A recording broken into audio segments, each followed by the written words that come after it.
What's going on, everybody, and welcome to the other side of the Firewall podcast, where we talk about the latest and greatest in cybersecurity news, as well as we highlight those movers and shakers and glass ceiling breakers, those people of color who've made it to the other side of the proverbial firewall.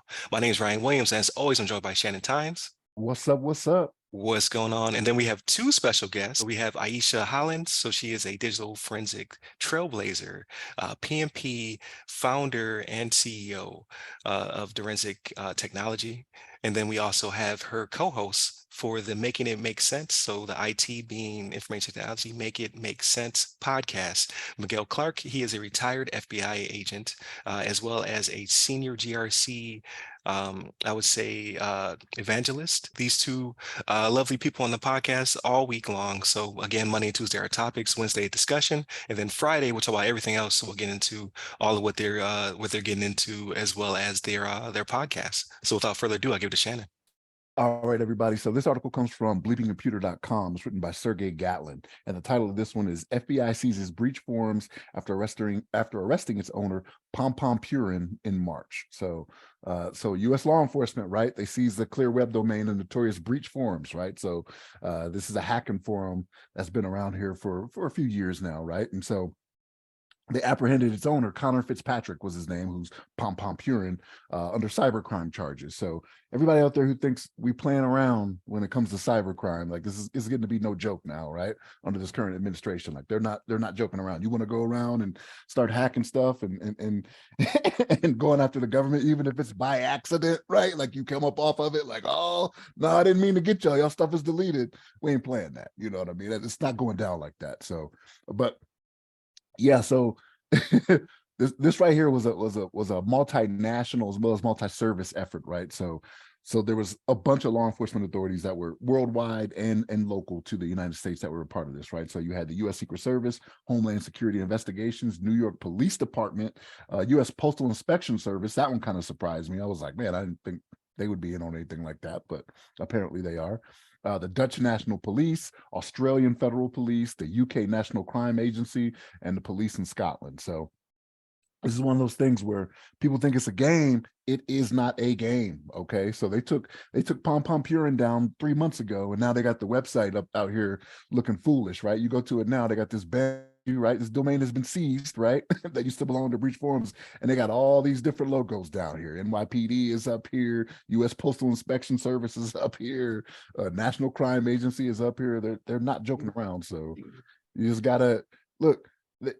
Crime does not pay, right? That's still saying crime doesn't pay, right? And right now, somebody is about to go to jail for a long time in Pom Pom Purin, and I'm guessing he's gonna start singing. This is gonna end up happening. He's gonna get in there, and he's gonna be like, you know, he's gonna be Nino Brown out here, like I ain't going down alone. They're gonna be in court, like just pointing people out. This is what's gonna end up happening, right? But Aisha, what's your thoughts on this?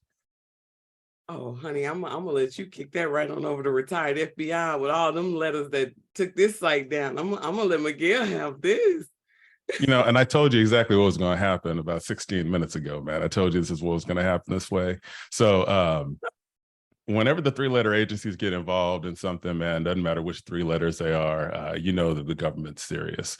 So with this individual here, a little bit about me. I worked cybercrimes. I started working cybercrimes in the year 2000. So I'm pretty familiar with some of these and have been involved with some of these takedowns in the past. So I want to comment on the Postal Service. It is not unusual for the Postal Service to be involved from an investigative standpoint, because if anything gets mailed to this individual, you know, you probably had Postal Service that was part of a task force. So when I see this just tells me it's an international task force that was a part of that. And my thought process on this is, yeah, I like it when actions get taken against the bad guys, because everybody's out on cyber right now because they think that nothing can happen to them. They think that they're untouchable. And so that is why you see the prevalence such that it is. But whenever it's a criminal investigation like this, there's a thing called the long arm of the law. And that's just some stuff that the Americans made up. So if they want to come get you, they can just come get you wherever it is that you are. We saw that with Osama bin Laden, right? That was a long arm of the law criminal action where they say, you know what, you got borders, you got a military, you got nukes, and we don't care about any of that stuff because we're about ready to go get bin Laden. And I want somebody to say something. And you notice that there was a whole bunch of finger wagging and tongue wagging on the internet and on the news, but nobody did anything, right? So that's what the long arm of the law is about. If something happens against a U.S. citizen anywhere in the world, the FBI can go get, not the FBI, but the law enforcement or the military can just go get that individual and bring him to justice. And if justice means introduce him to the Lord and Savior, Jesus Christ, I mean, this is Sunday that we're doing this, then, and that's what it is. Aisha. I thought it was so funny. You are so funny. But what I enjoyed about this article was, though, even though the full alphabet soup showed up to take them down, right? The number of times these guys re-put this site back up and tried to go back to work, right? It was like, we don't really care that they got us. We're going to show you that we're better. And so the thing was, it was really, really interesting to see that the government they were on top of it. They were able to go back in, pull them back down. They were scurrying around. They changed the names a couple of times, right? Changed the names. I don't know who they were trying to cover, right? But it was really, really interesting to see. But they were very vigilant about the fact that no, we came, we saw, we seized, we conquered. You guys keep coming through that back door if you want to, right? And so he's right. I do love to see that. We do believe sometimes that when regards to our cyber crimes, because we're operating in what we think is the dark, or we think is the black, that nobody's back there watching, right? And this was a definite show of no, sir, we got your number, we taking you down. Right, absolutely. So I mean that goes into the definition of an advanced persistent threat, right? Like we never really associate ourselves with that on the East, but that's exactly what it is. Like we infiltrate your systems, and we remain there. So it's like they keep trying to, like you say, resurrect themselves. And it is Sunday, right? So we're talking about resurrection. We're talking about Amen. I like you. I like you.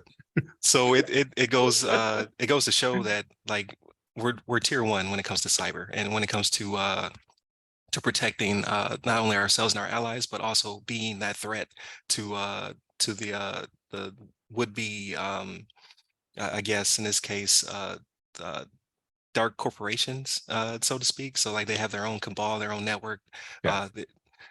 where they're trying to conduct business. They're like, no, we can't take us down because we have to still write checks. We have to cut the check to our would-be hackers or whomever we owe a bill to. And we're like, no, we're just going to keep taking you down. We're going to put our banner back up. We want to let people know, like you said, there's lots of signage, right?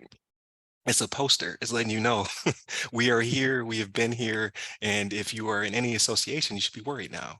Like you should get out of town. You should shut down, because if we caught them, and like Shannon said, he's going to start singing, we're going to catch you.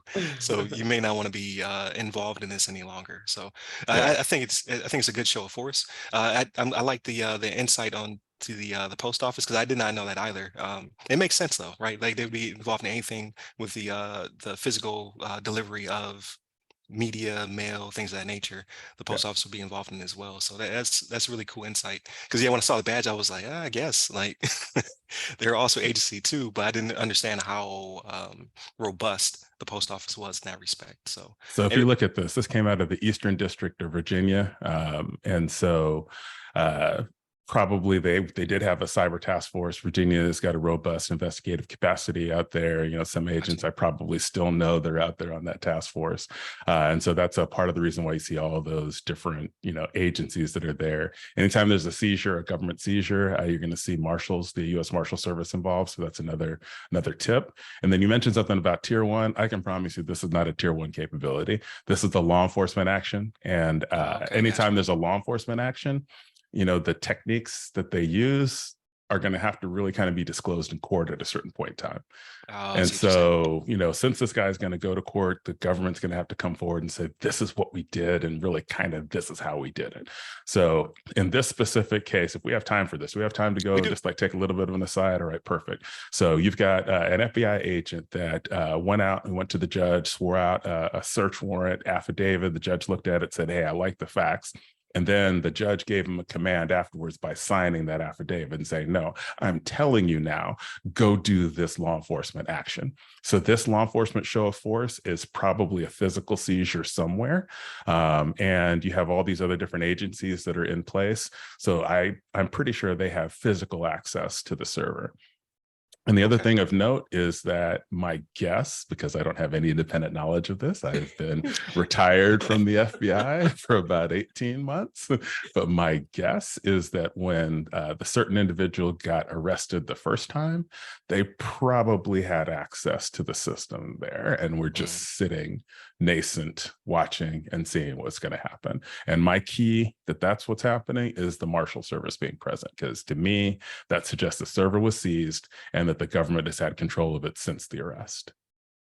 Awesome. Like that is great insight. So I'm starting to build, I think, a team of people I can reach out to when I need that expert, I guess, either synopsis or insight. Like I can hit up Aisha when it comes to like the digital forensics, right? Digital forensics trailblazers over here, as well as all types of, like she jokes about me and all the letters after my name. So check out her bio. Oh yeah, the only difference CEO, is it's got founder, Gucci. yeah, CEO, founder, PMP, all that good stuff. Oh But yeah. then also now I have Miguel from the FBI, right? When it comes down to that, how does this process work, right? So I don't have to sit here and pontificate. I can actually reach out and say, hey, did we get this right? Or hey, this is kind of what I'm thinking. So Anytime. you all don't know it, but you all work for free. I appreciate you. Your contributions are not over, like we see them, we appreciate it. So but definitely continue to tune in throughout the week. Please like, share, subscribe, all that good stuff. Monday, Tuesday are topics. So definitely, if you want to hear more of this amazing information, definitely tune in throughout the entire week. Definitely subscribe, share with your nerdy friends, as well as leave a comment. So if you like what you see, let us know what you think about it. Leave us your feedback. Greatly appreciated. Hit up all the websites that go by our name. You can hit me up personally. I'm at RY Security Guy. That's RY Security Guy on LinkedIn, Clubhouse, and Twitter. And then to our guests. So Aisha, where can they find you? You can find me on the social media platforms at both at Direnzic, which is DIRENZIC, or Aisha Speaks. There it is. And then how about you, Miguel? I'm on LinkedIn. I'm pretty basic. So the way you would expect an FBI agent to be, man. I'm lucky to have been on LinkedIn for as long as I've been. So Miguel Clark, and you'll see probably a picture of me not smiling. That's probably me. There it is, government photo. There you go, government photo. It's like, who is he mad at? Like everybody. I'm mad at everyone. There it is. And then obviously no one can find Shannon. So he's hunkered down in his bunker. That's how we get out of him. But definitely continue to tune in, stay safe, stay secure.